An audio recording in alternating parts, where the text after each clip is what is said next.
Welcome to Good Muse Music. So today I want to address the music alphabet series and why I'm posting all these videos on the music alphabet. You might be looking at these videos and saying, what's the deal with this music alphabet thing? So I want to jump on today and address a few things.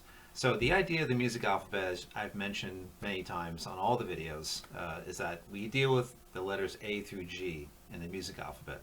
Okay, so those are the building blocks for everything in music, melodies, anything you hear in terms of pitches and sounds, not rhythm, but all of the sounds we hear. So in melodies, in chords, and how we put the chords together, and all these sort of things. So all those elements, chords and melodies, deal with letters from the alphabet. So with guitar, we've gone into the habit of kind of working through tablatures all the time, which in fact tablature was one of the first ways that we actually recorded the notes on instruments like such as the lute and therobo, arch lute, instruments like that, where they would use numbers, not numbers actually, they use letters on lines indicating the amount of strings you would have. Each line would have a letter on it, and that would tell you which fret you would play. So letter A would be an open string, the letter B would be first fret on the instrument, and then C would be the second fret, D a third fret, not the actual D note, but they would use those letters to denote which location you would play a certain sound on a respective instrument. So Italian tablature, French tablature, they all used letters to describe which frets you would play at. Okay, and on top of that, you would have all the rhythms written out. So you would play your piece with another instrumentalist, and then you would accompany them. So those tablatures that were put together allowed you to function as a, say, like if we compare it to now, a rhythm guitar player. Okay, so tablature isn't anything brand new. 12th, 13th century, we had these different kinds of tablature to kind of record the sounds on paper so we can read them. Before that, it was an oral tradition, which is all sort of taught by ear, pretty much.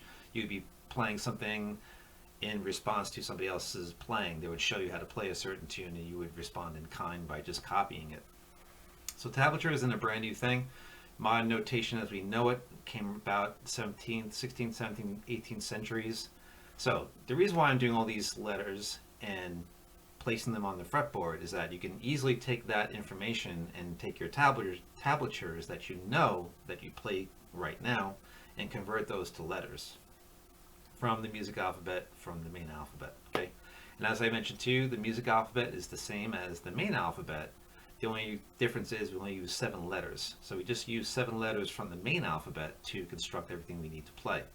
So that's why I'm showing you the music alphabet, because it's part of what we do every day on the guitar, and it's also part of our listening experience as we hear tunes that we like from different bands, whatever's on the radio. All that stuff you're hearing is all pitches, and they're denoted by letters from the alphabet, the music alphabet.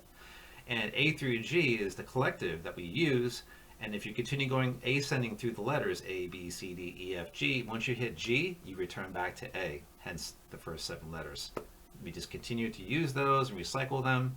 So to know where they are on the guitar is really, no pun intended, instrumental in getting more of a mastery of guitar and knowing what that's all about. Okay, so you're not just playing through the numbers, following the bouncing ball, the shiny object, all that sort of thing. It kind of gets you to a deeper bit about the instrument, so it doesn't feel as mysterious as it may feel at the current moment.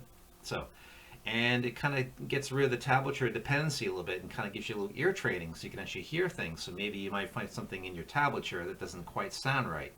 So that often happens, because people who do tablatures, they're in a room with other people, and tabulating music and then putting it out there for you guys to check out. If you go to any of these different companies that do tablatures, for guitar players, inevitably you're going to find some errors in those, because it's like almost like a factory. They're pumping these things out on a regular basis. So if you have an advantage to hearing something a little off in the tablature, you can go to your instrument and actually have a good idea of what note is off or what chord is off based on these types of videos where I'm posting about the music alphabet. Okay, because that's part of the fabric of music. Every instrumentalist uses these same exact letters. So guitar players are no different. Bass players, keyboardists, people play piano. So it's nothing different for anybody. If you play saxophone, clarinet, flute, violin, viola, cello, you get the idea.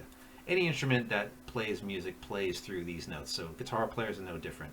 So the idea is to kind of get more in line with learning about it in just a basic fundamental way, a very baseline way to allow you to function more as a guitarist and feel more accomplished if you just know what the 7 letters are on the instrument and where they're located. So, and even the names of your strings are letters, they're not numbers. They're not 0, 0, 0, 0, 0. If you're a 6-string guitar, it's not all about the numbers. Each string has a letter name attached to it, so you have the acronym for learning all the different string names without fretting anything. You know, the acronym, if you go from the low E to the high E, is Eddie ate dynamite, goodbye Eddie. Or if you reverse it from the thin high E string down to the thick low E string, it's Easter bunnies get dizzy after Easter. It's a silly acronym, but it helps you remember the names of the strings if you don't know that already. You can use that to help you memorize the strings. Now, if you're playing a 7-string guitar or an 8-string or 9-string guitar, you have more letters for those instruments as well. So nothing really changes, except the range of the instrument is lower, and depending on the size of the neck that you get, 24 frets, you get a 2-octave spread. If these terminologies are weird, hearing things like octave and things like that, don't worry about it. I cover all this stuff through this particular video series. In fact, the most recent one I just did just today was on the music alphabet, where is F sharp. So I'll include that video at the end of this one. So I just wanted to jump on today and just cover the reasons why I'm doing this music alphabet series. It's really to kind of give you more information, very, very baseline, not too weedy, not too wonky, and allows you to make a little more sense of what you're doing on the instrument. So say if you're playing a C chord on the guitar, a lot of times you see it written as 3, 2, 0, 1, 0, and that doesn't really mean anything. It just tells you where to put your fingers, but under those fingers you have letter names. So if you know a C chord is C, E, G, C, E, in the instance of a C chord, now you've mastered that chord. You know exactly what the chord is, you know what's inside of that chord, and when you hear it, you can recognize it. Hence, if you go back to the tablature thing and learning music through tablature, you can correct some errors that you might hear. You might hear a C chord, but it's actually a C minor chord. Maybe it's a C7 chord in the music. It just depends on what song it is and what's been entabulated, what's tabbed out, for you to figure out. So, and also that's the other thing too, with tablatures, oftentimes there's no rhythms attached to these tablatures. The online community has all these tabs, but you have to go back to the song to make sense of the tablature. What's happening? What's the rhythm? What's the strum pattern? Or how do I move my hand? All these things. How do I count these notes? Things like that make more sense when you learn about them specifically. So when you go into a tab scene, you have a bit more of an advantage, to kind of make sense of what's happening there. But still, with things that aren't notated in the full extent, you're often left to going back to the tune anyway to listen to it to make sense of what the tabs are. So a lot of the tabs are non-specific. If you go to a company that does it regularly, you have the option to go pro, and you can get more of the notated tabs. So that's good. If you can get those kind of things, or Guitar World magazine, if you read through Guitar World magazine, they have the tabs with the rhythm attached on top. And I've covered this in the midweek update here, or midweek check-in actually. I talked about tabs a little bit.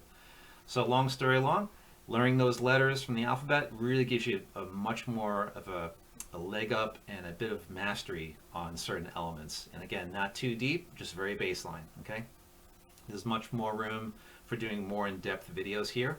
So that's the video I want to share with you today with this particular music discussion, like I would basically call it. And just giving you the reasons why I'm focusing in on this music alphabet thing, okay? It's really a passion of mine for you to understand it and to know it, so that you have a bit more unlocked in terms of anything mysterious on your guitar. You get to see a bit more now from just doing this little bit, learning those 7 letters, and it's not really difficult, and there'll be more to come on this. So F sharp was the first instance of getting away from the ABCDEFG by altering one of the notes to what we call the accidentals. Those are the sharps and the flats.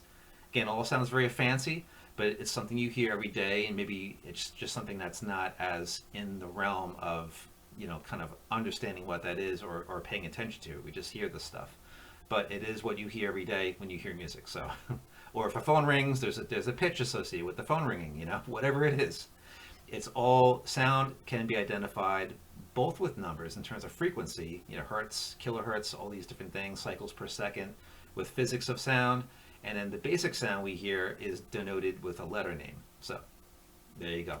So there you have it. I could talk much more in depth about it, but I want to jump on really fast today and just give you the reasons why I'm focusing in on the music alphabet. So hopefully that gives you more of an idea of my crazy approach, what I'm trying to do. And I hope you find the videos useful. Check them all out. Like I said, I'll include the most recent one here, the music alphabet, where's F sharp. So stay tuned for that one. And if you like this video and you like what I have to say, you're more than welcome to like and subscribe.